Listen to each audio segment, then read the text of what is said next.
તો સુરતમાં પડી રહેલા ભારે વરસાદ અને વરસાદી પાણી ભરાઈ જવાના કારણે શહેરના અનેક રસ્તા પર ટ્રાફિક જામના દ્રશ્યો પણ જોવા મળ્યા હતા। ખાસ કરી અને સહારા દરવાજા, એપીએમસી માર્કેટ અને દિલ્હી ગેટ પાસે ટ્રાફિકના દ્રશ્યો જોવા મળ્યા।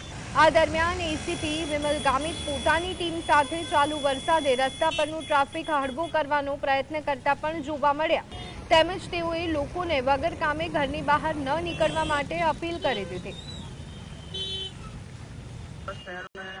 અલગ અલગ ભાગોમાં ખૂબ જ મુશળધાર વરસાદ પડી રહ્યો છે, જેના કારણે ઘણી જગ્યાએ પાણી ભરાઈ જવાથી ટ્રાફિકની સમસ્યાઓ અને બીજી ટ્રાફિક જામ થવાની પણ સમસ્યાઓ થઈ રહી છે।